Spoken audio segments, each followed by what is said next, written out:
Pelabuhan Ketapang adalah sebuah pelabuhan feri di Desa Ketapang, Kalipuro, Kabupaten Banyuwangi, Jawa Timur yang menghubungkan Pulau Jawa dengan Pulau Bali via perhubungan laut, Selat Bali. Pelabuhan dapat dicapai dengan melewati Jalan Gatot Subroto. Pelabuhan Ketapang berada dalam naungan dan pengelolaan dari ASDP Indonesia Ferry. Pelabuhan ini dipilih para wisatawan yang ingin menuju Pulau Bali menggunakan jalur darat. Setiap harinya, ratusan perjalanan kapal feri melayani arus penumpang dan kendaraan dari dan ke Pulau Bali melalui Pelabuhan Gilimanuk di Bali. Rata-rata durasi perjalanan yang diperlukan antara Ketapang, Gilimanuk atau sebaliknya dengan feri ini adalah sekitar 1 jam. Pelabuhan ini akan terintegrasi dengan jalan tol Probolinggo-Banyuwangi yang diperkirakan akan selesai pembangunannya pada tahun 2021. Pelabuhan Gilimanuk adalah sebuah pelabuhan feri di Kelurahan Gilimanuk, Kecamatan Melaya, Kabupaten Jembrana, Bali yang menghubungkan Pulau Bali dengan Pulau Jawa via perhubungan laut, Selat Bali. Pelabuhan Gilimanuk berada dalam naungan dan pengelolaan dari ASDP Indonesia Ferry. Pelabuhan ini dipilih para wisatawan yang ingin menuju Pulau Jawa menggunakan jalur darat. Setiap harinya, ratusan perjalanan kapal feri melayani arus penumpang dan kendaraan dari dan ke Pulau Jawa melalui Pelabuhan Gilimanuk di Bali. Rata-rata durasi perjalanan yang diperlukan antara Gilimanuk, Ketapang atau sebaliknya dengan feri ini adalah sekitar 1 jam. KMP Mutis serta KMP PRATHITA merupakan armada milik ASDP Indonesia Ferry. Sejarah singkat Pelabuhan Gilimanuk. Sejarah atau asal-usul Pelabuhan Gilimanuk menurut cerita-cerita rakyat bahwa sekitar Warsa 1920 Gilimanuk yang dikenal sekarang masih hamparan hutan belantara yang hanya dihuni oleh berbagai jenis marga satwa saja, di antaranya paling banyak adalah aneka jenis burung seperti jalak putih, perkutut dan lain-lainnya. Orang dari Jawa yang ada pada saat itu mereka sebut tempat itu dengan nama Tanjung Selat, sebaliknya orang Bali yang datang ke tempat itu mereka sebut dengan nama Ujung. Demikian mereka sebut tempat itu dengan nama yang berbeda-beda sesuai dengan pandangan masing-masing. Dalam keadaan wilayah seperti itu tidak seorang pun berkeinginan untuk menetap pada waktu itu di Gilimanuk disebabkan oleh tempat wilayah ini terpencil dan banyak binatang buas. Menurut cerita dari orang-orang tua yang dapat dipercaya, bahwa pada suatu waktu ada perahu dari Madura yang melintasi Selat Bali dihantam angin kencang dan gelombang besar sehingga mengalami kerusakan pada perahunya dan terdampar pada suatu teluk dan berhasil menyelamatkan diri. Teluk itu sekarang disebut dengan Teluk Gilimanuk. Orang-orang perahu tersebut sempat berlindung di tempat itu dalam keadaan yang sangat melelahkan setelah berjuang di tengah hantaman mara bahaya. Orang-orang tersebut menenangkan pikiran sambil menatap keindahan alamnya. Mereka santai menikmati aneka jenis burung yang secara kebetulan di antara burung yang melintas terlihat burung yang menjadi kegemarannya. Burung itu adalah burung perkutut. Pada Teluk Gilimanuk terdapat pulau-pulau kecil, berupa karang, menambah indahnya panorama di waktu pagi maupun sore hari. Pulau kecil itu disebut dengan nama Gili, sedangkan burungnya mereka sebut dengan nama manuk. Dalam bahasa Madura, Gili, pulau dan manuk, burung.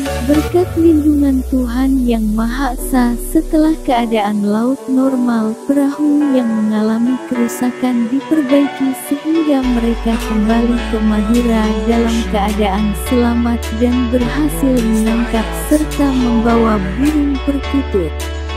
Lewat informasi secara getok tular antar orang-orang perahu, nelayan itu tersebarlah informasi Gili yang banyak MANUKNYA. Maka dari itu Gili manuk banyak dikenal di kalangan masyarakat Jawa dan Madura. Melalui proses penyebutan tempat itu disebut Gili manuk seperti yang kita kenal sekarang secara etimologi. Sejarah asal usul kata Gili manuk berarti sebuah pulau kecil yang terdapat banyak burung-burungnya. Dalam tahun 1930-an pemerintah kolonial Belanda memindahkan tahanan golongan berat dari Candi Kusuma ke Gili yang banyak manuk-manuknya sebanyak 100 orang yang sebagian besar dari Lombok. Sebagai kepala penjara bertugas Raden Mas JASIMAN dari negara untuk keperluan pengawasan dan pengamanan para tahanan tersebut dilaksanakan oleh pemerintah kolonial Belanda dengan mendirikan sebuah penjara. Jasiman dipercaya selaku pimpinan penjara itu. Raden Mas Jasiman tinggal bersama keluarga termasuk iparnya yang bernama Kasim. Bersama dengan dibangunnya penjara tersebut, pegawai perusahaan Belanda bernama Tuan Kola dari Banyuwangi atas seizin Raja Negara diperkenankan membuka hubungan dagang Jawa Bali. Tuan Kola bekerja sama dengan Misnadi. Misnadi mengajak keluarga dan menantunya yang bernama Nibah untuk bersama-sama tinggal di Gili Manuk. Raden Mas Jasiman dan Tuan Kola beserta beberapa tahanan bermukim di Gili Manuk. Maka melalui sejarah mencatat adanya manusia untuk menghuni wilayah ini yang sebenarnya tidak ada yang mau dan berani menetap. Ada yang berasal dari Jawa, Madura, Makassar, Bugis dan juga pendatang sambil mencari burung menurut kegemaran mereka di daerah tersebut dan di sekitarnya, sehingga wilayah ini makin dikenal oleh berbagai suku bangsa kulit kuning dari timur jauh.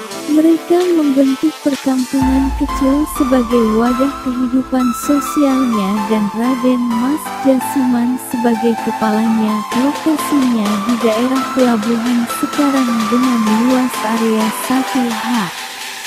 Setelah secara resmi Jepang menguasai negara kita Indonesia, dibuat pos-pos pertahanan, membuat galangan kapal, memadatkan jalan-jalan jurusan negara Singaraja dengan cara rodi untuk kepentingan Jepang.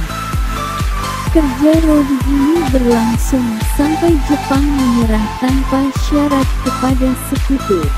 Pada masa perjuangan fisik mempertahankan kemerdekaan, Gili Manuk tidak luput juga dari medan pertempuran tatkala pasukan revolusioner kita pimpinan I Gusti Ngurah Rai dipakai lintasan dropping senjata dari Jawa tahun 1946. Dalam pertempuran itu banyak pasukan kita yang gugur sebagai kesuma bangsa dan dikuburkan di pekuburan pangkalan monumen lintas laut Gili Manuk. Pada tahun 1948 pemerintah menugaskan Inyoman DUG dari Denpasar sebagai pelaksana urusan Pabean dan Syah Bandar, sebelumnya masih ditangani oleh pemerintah VOC/NICA Belanda. Petugas administrasi urusan bea cukai dan kesyah bandaran berangsur-angsur dilengkapi. Alat-alat perhubungan Selat Bali saat itu hanya jukung, perahu dan kapal perpelung. Arus penyeberangan belum ramai seperti sekarang. Begitu juga sarana angkutan darat pada saat itu baru hanya 2 mobil milik perusahaan Sampurna dan Sapahira dari negara. Waktu terbentuknya pemerintahan RIS Republik Indonesia Serikat pada tahun 1950 pelabuhan ini dimasukkan ke wilayah Buleleng. Arus penyeberangan semakin ramai dan berkembang pesat serta sangat dirasakan manfaatnya. Hingga sekarang pelabuhan Gilimanuk berkembang pesat dari berbentuk pabean dan syah bandar pada masa pemerintahan NICA Belanda menjadi berbentuk kantor pelabuhan Gilimanuk KANPEL berdasarkan Peraturan Menteri Perhubungan KM 63 tahun 2002 tentang organisasi dan tata kerja kantor pelabuhan.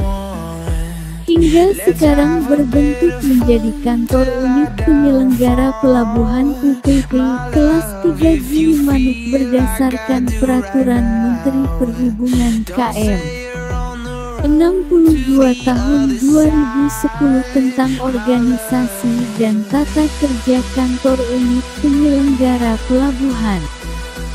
Dan berdasarkan PM 77 tahun 2018 tentang perubahan ketiga atas Peraturan Menteri Perhubungan Nomor ke-62 tahun 2010 tentang organisasi dan tata kerja kantor unit penyelenggara pelabuhan. Kantor penyelenggara pelabuhan kelas 3 Gilimanuk dirubah menjadi kantor unit penyelenggara pelabuhan kelas 2 Gilimanuk sampai sekarang. Demikianlah sekelumit sejarah singkat tentang berdirinya kantor unit penyelenggara pelabuhan kelas 2 Gilimanuk.